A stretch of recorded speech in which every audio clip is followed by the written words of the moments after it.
Assalamu alaikum dear students. I hope you are fine. And आज जो है हम ब्रांचेस ऑफ बायोलॉजी को डिस्कस करेंगे। जैसा कि पिछले लेक्चर में हम डिस्कस कर चुके हैं डिविजन्स ऑफ द बायोलॉजी। ये बिल्कुल बेसिक से सीरीज़ हमने स्टार्ट की है, स्पेशली नाइन्थ क्लास के स्टूडेंट्स के लिए, और वो स्टूडेंट्स जो कि जिनका बेस जो है वो ज़रा सा वीक है बायोलॉजी में, और उनका ड्रीम जो है वो हाई है, यानी कि अचीव तो अच्छा कुछ करना चाहते हैं, लेकिन बेस जो है कुछ वीक है, इसकी वजह से उन्हें प्रॉब्लम होती है। तो ये न्यू एडिशन है जो कि नाइन्थ क्लास के एक दो सालों से, आई थिंक पिछले साल ये इंक्लूड की गई थी और उससे भी फर्दर। तो ये न्यू ब्रांच यानी कि हमारी न्यू एडिशन का बुक है नाइन्थ क्लास बायोलॉजी का, जो कि चेंज हो चुका है, और इसके हम आज जो है ब्रांचेस देखेंगे। ठीक है, तो सबसे पहले हम पॉइंट्स को रीड आउट करेंगे, फिर मैं आपको ये पॉइंट्स समझाऊंगा कि इनका मतलब और कॉन्सेप्ट इनका क्या होता है। Modern biology deals with the structure, ठीक है, structure, function and many other description of living things. Modern biology जो है वो डील करती है कौन सी चीज़ों से? Structure of the living things, यानी कि उनकी बनावट, फंक्शन यानी कि उनके पार्ट्स, बॉडी पार्ट्स के काम, डिस्क्रिप्शन एंड उनकी वजाहत के बारे में। ठीक है, तो ये सारा कुछ बायोलॉजी जैसे हम पहले भी पढ़ चुके हैं, मैं आपको समझा चुका हूँ लेक्चर नंबर 1 में। अगर आपने नहीं देखा तो ऊपर आई बटन में ऑप्शन होगा, आप देख सकते हैं वहीं से, अदरवाइज प्लेलिस्ट आपको मिल जाएगी। तो बायोलॉजी डील कर रही होती है लिविंग थिंग्स से। हम डिस्कस कर रहे होते हैं लिविंग थिंग्स की लाइफ को, यानी कि उनकी ज़िंदगी के बारे में। ठीक, तो इसी तरह से अब जो हम स्टडी कर रहे हैं वो मॉडर्न बायोलॉजी है। तो उसके मुतालिक फर्दर पॉइंट है advance research during the 20th century. 20वीं सदी की एडवांस रिसर्च के मुताबिक has led a division of biology into specialized branches. सब डिविजन्स जो थे, जो कि 3 थे, पहले मैंने आपको बताया था कि ओल्ड बायोलॉजी के मुताबिक, यानी कि पुरानी किताब के मुताबिक 2 थे, लेकिन न्यू एडिशन में 3 बताए गए हैं, जो कि रीसेंट ब्रांच थी माइक्रोबायोलॉजी, उसको भी इंक्लूड किया गया है।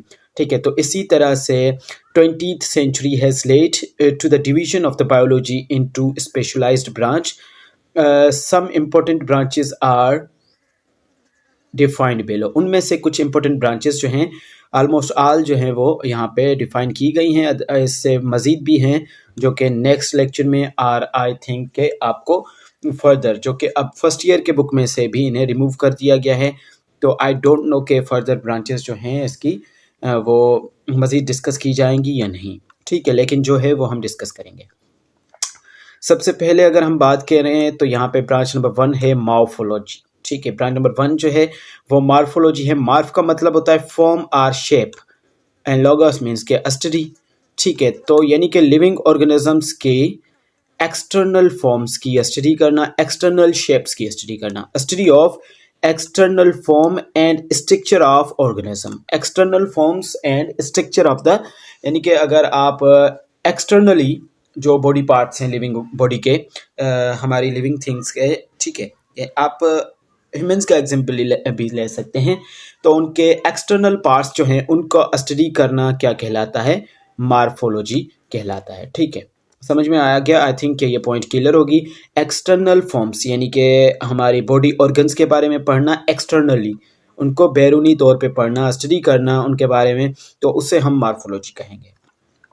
मॉर्फोलॉजी फर्दर डिवाइडेड है इंटरनल मॉर्फोलॉजी एंड एक्सटर्नल, जो कि मैं ज़्यादा आपको कंफ्यूज नहीं करना चाहता ज़्यादा डिटेल दे के, क्योंकि 9th क्लास के स्टूडेंट्स का इतना लेवल नहीं होता कि उन्हें मज़ीद एक्सप्लेनेशन दें और उन्हें एक ही टॉपिक में डीप ले जाएं। ठीक है, तो उसके बाद नेक्स्ट जो ब्रांच है वो है एनाटोमी। एना का मतलब होता है पार्ट, आर्ट, और टोमी मीन्स कट। ओके, तो डेफिनेशन जैसे ही मैं आपको बताऊंगा ये पॉइंट आपको क्लियर हो जाएगी। स्टडी ऑफ इंटरनल यानी कि अंदरूनी पार्ट्स ऑफ बॉडी, हमारे जिस्म के अंदरूनी पार्ट्स को स्टडी करना, बाय कटिंग देम अप, यानी कि उन्हें इंसाइज करना, कट लगा के स्टडी करना। ठीक है, जैसा कि आपको पहले प्रैक्टिकल करवाया जाता था, हमने भी किए हुए हैं, कि फ्रॉग को डाइसेक्ट किया जाता है, उससे इंसाइज यानी कि उन्हें उसे काटा जाता है, फिर उसकी स्टडी, बॉडी पार्ट्स की स्टडी की जाती है। तो एनाटोमी का मतलब होगा कि एक इंटरनल बॉडी पार्ट्स को स्टडी करना पर उन्हें कट लगा के उन्हें काट के स्टडी करना जो होता है वो एनाटॉमी कहलाता है। आई hope this point will be clear. उसके बाद बात की जाए सेल बायोलॉजी, जिसको नेम जो है अब दिया गया है सेल बायोलॉजी का, पहले बुक में था साइटोलॉजी, तो हम इसे साइटोबायोलॉजी और साइटोलॉजी भी कह सकते हैं। ठीक है, सेल्स यानी कि कंपार्टमेंट, जिस पहला नाम दिया गया था सेलुला का नाम दिया गया था जब सर रॉबर्ट हुक ने इसे डिस्कवर किया था, तब उन्होंने इसे हनीकॉम्ब लाइक स्ट्रक्चर उससे जो मिला था उसको इन्होंने नाम दिया था स्मॉल कंपार्टमेंट्स का, स्मॉल रूम्स का। इसीलिए हम सेल्स का मतलब होता है कि कंपार्टमेंट्स। और उसके बाद ये भी ग्रीक वर्ड है, बायोस मीन्स लाइफ, तो हम स्टडी करना, सेल की स्टडी करना। ठीक है, सेल बायोलॉजी में हम क्या कर रहे होते हैं, सेल और उसके ऑर्गेनल्स को स्टडी कर रहे होते हैं। जैसा कि हमको पता है कि बेसिक यूनिट ऑफ लाइफ क्या होता है, सेल होता है। ठीक है, तो अगर हम सेल और सेल्स में अंदर पाए जाने वाले ऑर्गेनल्स, ठीक है, अब सेल के चैप्टर में हम कंप्लीटली इसका पोस्टमार्टम करेंगे कि सेल के अंदर कौन से ऑर्गन्स होते हैं, ऑर्गेनल्स होते हैं, ऑर्गेनलीज भी हम ऐसे कह सकते हैं। यहाँ पे मेरे पास ज़रा सा अवेलेबल नहीं है साइट ताकि मैं आपको ये समझा सकूं, लेकिन कुछ इस तरह से आप सेल का स्ट्रक्चर होगा। ठीक है, और इसमें ये न्यूक्लियस होगा और न्यूक्लियस को ऑर्गेनली कहा जाता है। पहला ऑर्गेनल जो था टू बी डिस्कवर्ड वो सेल था, यानी कि सेल के अंदर पाए जाने वाले स्ट्रक्चर्स में से सबसे पहले न्यूक्लियस जो था वो डिस्कवर किया गया था। रॉबर्ट ब्राउन ने किया था इसे 1831 को। ठीक है, 1831 को सेल का पहला जो है ऑर्गेनल डिस्कवर किया गया था। इसके अलावा सेल में काफ़ी और सारे ऑर्गेनलीज भी मौजूद होते हैं। ठीक है, जिनको हम आगे स्टडी करेंगे। अब सिंपली में अगर आपको यहीं पे डेफिनेशन जैसे यहाँ पे लिखी हुई है वो बताऊं कि सेल की स्टडी करना और इसमें अंदर डिफरेंट जो ऑर्गेनल्स मौजूद होंगे उनको स्टडी करना क्या कहलाता है, सेल बायोलॉजी कहलाता है। ओके, सेल जो है हमारी ज़िंदगी का बुनियादी इकाई है, यानी आप उसे बुनियादी इकाई कह सकते हैं। ठीक है, जिससे हम मिल के बने होते हैं। तकरीबन 75 ट्रिलियन सेल्स, कितने, 75 ट्रिलियन सेल से हमारी बॉडी मिल के बनी हुई होती है। और ये जख्म लगने पे भी बॉडी से गिर जाते हैं। इवन के आप जो है आप जब फेस वॉश करते हो यानी कि अपना मुंह धोते हो तो भी हज़ारों सेल्स जो हैं वो गिर जाते हैं। ठीक है, और वो खुद से सेल डिवाइड करके फिर से प्रोड्यूस हो जाते हैं। ठीक है, तो इट मीन्स के सेल जो है वो 75 ट्रिलियन हमारी बॉडी में सेल्स मौजूद होते हैं। I hope this point is clear. Cell biology means study of cell को स्टडी करेंगे और उसमें डिफरेंट ऑर्गेनल्स जो होंगे यानी कि उसके सब पार्ट्स जो होंगे जो कि सेल में अंदर साइटोप्लाज्म में पाए जाते हैं वो स्टडी करेंगे। उसके बाद नेक्स्ट जो ब्रांच है जिसे हम ब्रांच नंबर 4 कहेंगे वो है हिस्टोलॉजी। अब हिस्टोलॉजी मीन्स ये वर्ड भी निकाला गया है हिस्टोस से। ठीक है, हिस्टोस मीन्स टिश्यू, ओके, एंड लोगोस मीन्स स्टडी। आप सिंपली इसे कह रहे हैं, बार बार इसे डिस्कोस कहना आपको शायद समझ में ना आए तो स्टडी कह लें, यानी कि स्टडी ऑफ टिश्यू। ठीक है, study of tissue is called histology. अब यहाँ पे कुछ एक्सेप्शन है जो कि मैं आपको बताऊंगा कि study of structure of tissue of plant and animal. अब प्लांट एंड एनिमल यानी कि ऑर्गेनिजम्स के टिश्यू को स्टडी करना क्या कहलाता है, हिस्टोलॉजी कहलाता है। अब जैसा कि आपको पता है कि ये सेल्स हैं, लेकिन यहाँ पे एक पॉइंट लेख कर दी गई है, पॉइंट छोड़ दी गई है जो कि पिछले बुक में अवेलेबल थी, study of tissues of the organism with the help of microscope. अगर आप माइक्रोस्कोप की मदद से सेल के टिश्यू को यानी बॉडी के टिश्यू को स्टडी कर रहे हो, लिविंग ऑर्गेनिजम्स के टिश्यूज को स्टडी कर रहे हो तो उसे आप हिस्टोलॉजी कहोगे। तो यहाँ पे डेफिनेशन कुछ इस तरह से होनी चाहिए कि the study of structure of tissue of plant and animals with the help of microscope. Microscope की मदद से की जाने वाली स्टडी किस चीज़ की, टिश्यू की, उससे क्या कहला यानी कि उससे हम क्या कहेंगे, उससे हिस्टोलॉजी कहेंगे। सही है, तो टिश्यू सबसे पहले देखेंगे ताकि आपको हिस्टोलॉजी समझ में आ जाए। सेल्स, जैसे कि सेल्स हमारी बॉडी में प्रेजेंट है, हम सेल्स से मिलके बने हुए होते हैं। तो सिमिलर काइंड ऑफ सेल यानी कि the similar group of cells, एक ग्रुप होगा सेल्स का, यानी कि टीम कह लें आप। फॉर एग्जांपल ये मैं डॉट बना रहा हूँ, तो ये आप समझ लें ये क्या है, सेल है। तो सिमिलर टाइप ऑफ सेल्स, अगर कोई काम मिलके परफॉर्म करें, एक दूसरे के ताउन में, एक दूसरे के साथ मिलके कोई काम करें, ठीक है, यानी कि ग्रुप बना के, तो हम उसे कहेंगे टिश्यू। सेल्स मिलके क्या बनाएंगे, टिश्यू बनाएंगे, ठीक है। और स्टडी ऑफ टिश्यू क्या कहलाएगी, हिस्टोलॉजी कहलाएगी। तो ये पॉइंट आई थिंक क्लियर है। उसके बाद फिजियोलॉजी को देखेंगे, फिजिक्स, ठीक है, जिसका मतलब होता है नेचर, ठीक है। एंड लोगोस मीन्स क्या, स्टडी या डिस्कस। तो study about the function of the living organisms, यानी कि study about the functions of the body parts of the living organisms, यानी कि डिफरेंट बॉडी पार्ट्स के फंक्शन क्या होंगे, उनकी नेचर क्या होगी, ठीक है। और उनको हम क्या कहेंगे, फिजियोलॉजी कहेंगे, ठीक है। Physiology means study of functions of different living organisms, उनके बॉडी पार्ट्स के और उनके फंक्शंस वो कैसे होंगे, कैसे परफॉर्म करेंगे, उनकी नेचर को देखना फिजियोलॉजी कहलाता है, ठीक है।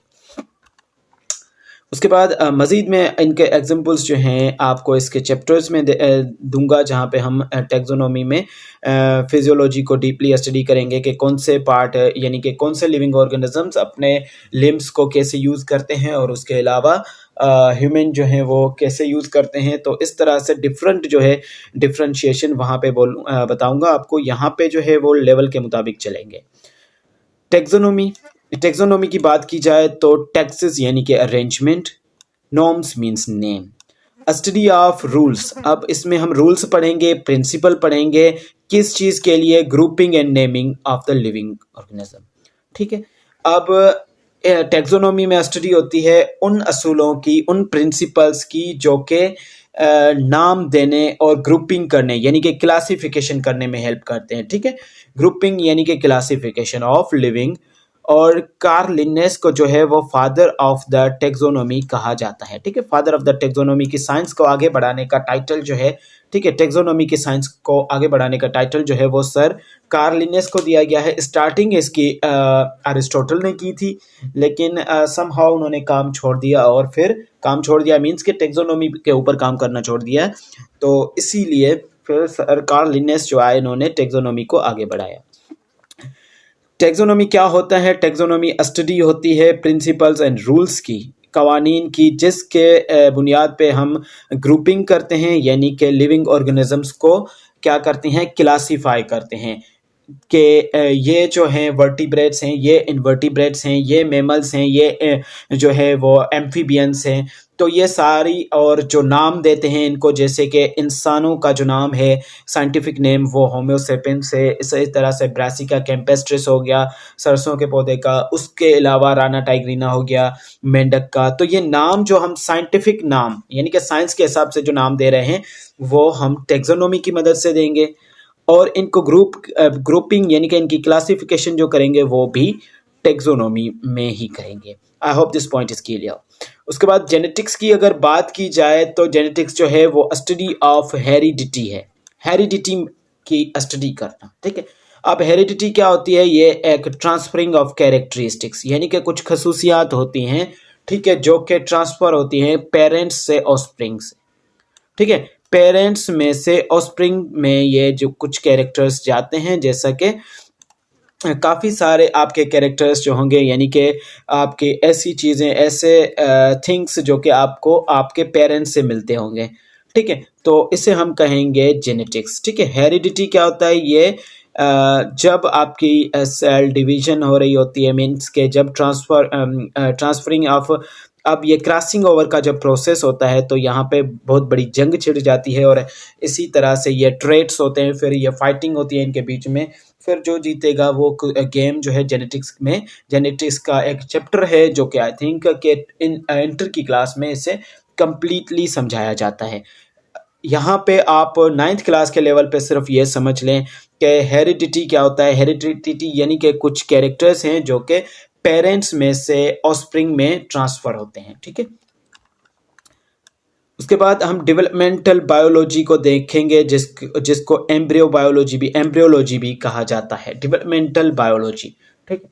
ये बायोलॉजी क्या होती है, यानी कि ये डेवलपमेंटल बायोलॉजी क्या होती है, आर एम्ब्रियोलॉजी, हम इसे एम्ब्रियोलॉजी भी कह सकते हैं। किसको? डेवलपमेंटल बायोलॉजी को। पहले कहा जाता था, अब आपकी बुक में नहीं दिया गया। यह होता है स्टडी ऑफ फॉर्मेशन, फॉर्मेशन कहते हैं बनने को, study of formation and development of embryo. ठीक है, यानी कि एम्ब्रियो के बनने का और उसके डेवलपमेंट का प्रोसेस। स्टडी किस चीज़ की कर रहे हैं हम? एम्ब्रियो के बनने और उसकी डेवलपमेंट।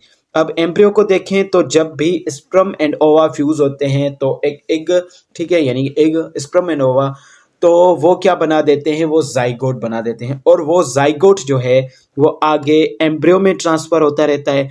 तो जब कंप्लीट एक ह्यूमन, यानी कि एक इंसान जो है बन जाता है, एक बेबी बन जाता है, ठीक है, कंप्लीट बेबी बन जाता है, कंप्लीट इंडिविजुअल बन जाता है, तब तक जो स्टडी हम कर रहे होंगे वो एम्ब्रियोलॉजी में करेंगे। ठीक है, समझ में आ गया? एम्ब्रियोलॉजी और डेवलपमेंट बायोलॉजी क्या होती है?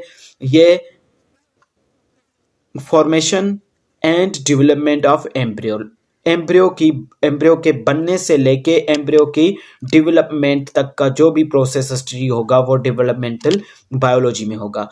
तो मैंने आपको ये भी समझाया कि एम्ब्रियो क्या होता है। एम्ब्रियो जो है वो स्पर्म एंड ओवा के मिलने से जाइगोट बनता है, और जाइगोट क्या बनाता है? एम्ब्रियो बनाता है। ठीक है, उसी जाइगोट को हम एम्ब्रियो कहेंगे।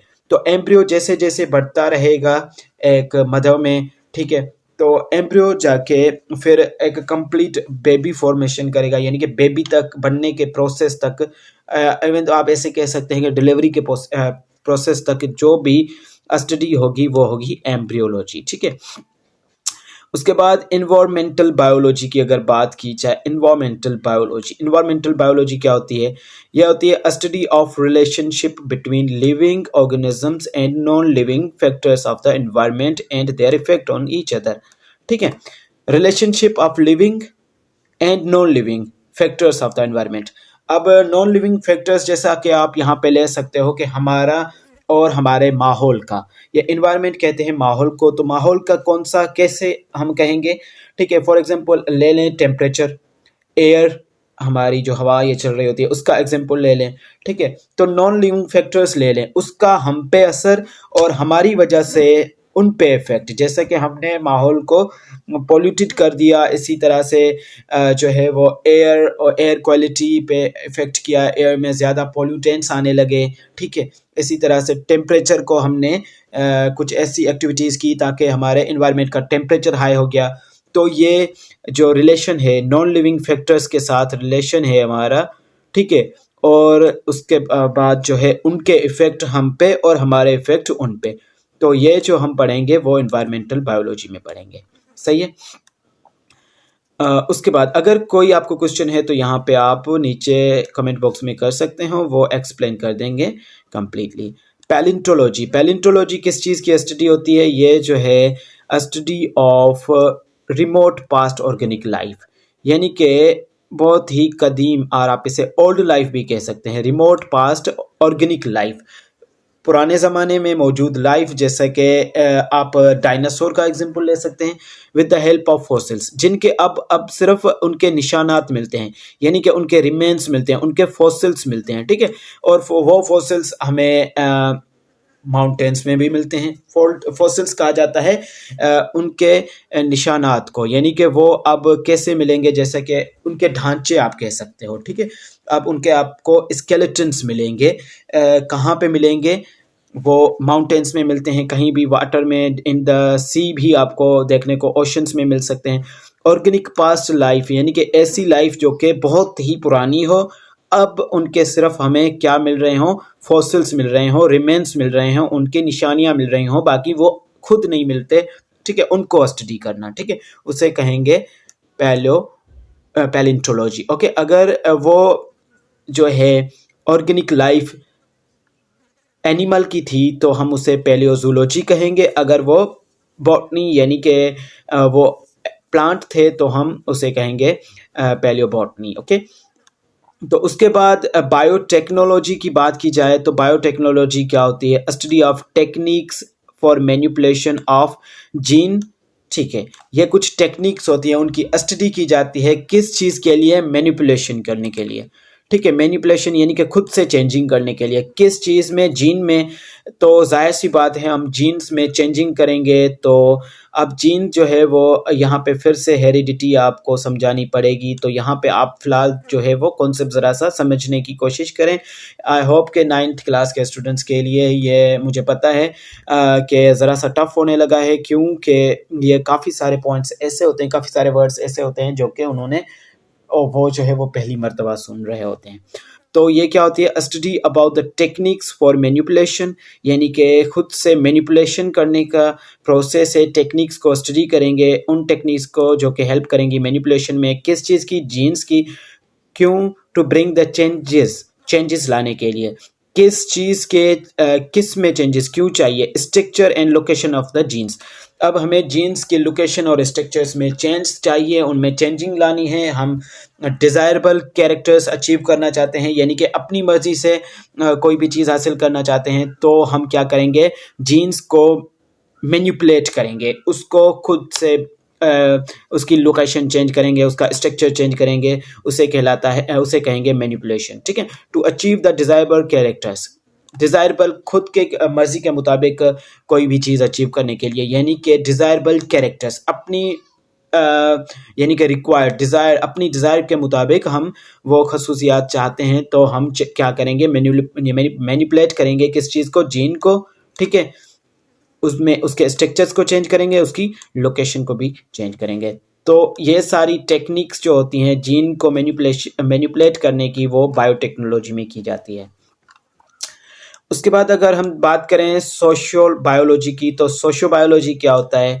यह होता है study of social behaviour of living organisms. Study of social behaviour of living organisms and interaction between themself. अब जैसा कि हम अपनी सोसाइटी में रहते हैं, तो डिफरेंट लिविंग ऑर्गेनिजम्स रह रहे होते हैं हमारे साथ। ठीक है? तो हमारा जो है उनके साथ रिलेशन क्या है, इंटरेक्शन क्या है। फॉर एग्जाम्पल हम डॉग को कैसे ट्रीट करते हैं और बुफेलो को कैसे ट्रीट करते हैं। एक जो है हमें उससे ज़्यादा फ़ायदा है, जैसे कि in the urban rural areas हम जो है वो क्या करते हैं, urban and the rural as well, दोनों एरियाज़ में। ठीक है? तो हम बुफेलो को जो है अपने घरों में रखते हैं, या फिर उन्हें क्या करते हैं, उन्हें ब्रीड करते हैं। किस चीज़ के लिए? क्योंकि वो हमें जो है वो काफ़ी सारे प्रोडक्ट्स यानी कि फ़ायदे दे रहे होते हैं, उनसे हम मिल्क लेते हैं। और as compared to the buffalo हमारा रिलेशन डॉग के साथ कुछ अच्छा नहीं होता। तो ये सारे रिलेशंस, इंटरेक्शन हमारे, ठीक है, ये किस चीज़ में होंगे? सोशियो बायोलॉजी में होंगे। ठीक है? यानी कि हमारा किसी लिविंग ऑर्गेनिज्म से कैसा ताल्लुक है, बिहेवियर कैसा है हमारा उनके साथ, और इंटरेक्शन भी बढ़ेंगे उसमें। अब बात की जाए पैरासाइटोलॉजी की। पैरासाइटोलॉजी क्या होते हैं? पैरासाइट्स वो होते हैं जो कि जिस थाली में खाते हैं वहीं पे छेद करते हैं। तो स्टडी ऑफ पैरासाइट्स, यानी कि पैरासाइट्स को स्टडी करना। ठीक है? पैरासाइट्स को स्टडी करना, उनके मोड ऑफ ट्रांसमिशन, यानी कि कैसे वो ट्रांसमिट होते हैं हमारी बॉडी में और कैसे वो आगे अपने प्रोसेस बढ़ाते हैं, ये सारा कुछ जो है हम पैरासाइटोलॉजी में देखेंगे। ओके? उसके बाद फार्माकोलॉजी की अगर बात की जाए, तो फार्माकोलॉजी क्या होती है? फार्माकॉन से ये वर्ड डिराइव किया गया है, जो कि ग्रीक लैंग्वेज का है, जिसको बोलते हैं ड्रग। तो study about the action of drugs, यानी कि ड्रग्स के एक्शन के बारे में स्टडी करना कि किस तरह से वो एक्शन करेंगी, उनका टाइम पीरियड क्या होगा और कब वो एक्सपायर होंगी। तो ये सारा कुछ जो मेडिसिन अब जो हम यूज़ करते हैं डिफरेंट और वेरियस बीमारियों के लिए, डिजीज़ के लिए, वो सारा कुछ जो एहसान है हम पे, वो फार्माकोलॉजी का है। ठीक है? और इसकी फील्ड को स्टडी करने और इसमें ग्रिप हासिल करने को फॉर्म डी बोला जाता है। Form D, doctor of pharmacy. ठीक है? जो कि गाइड करता है, गवर्न करता है इन सारों की मेडिसिन की, ड्रग्स की फॉर्मेशन को। उसके बाद अगर हम बात करें तो मॉलिक्यूलर बायोलॉजी। ठीक है? अब इसे आप बायोकेमिस्ट्री भी कह सकते हैं। ठीक है?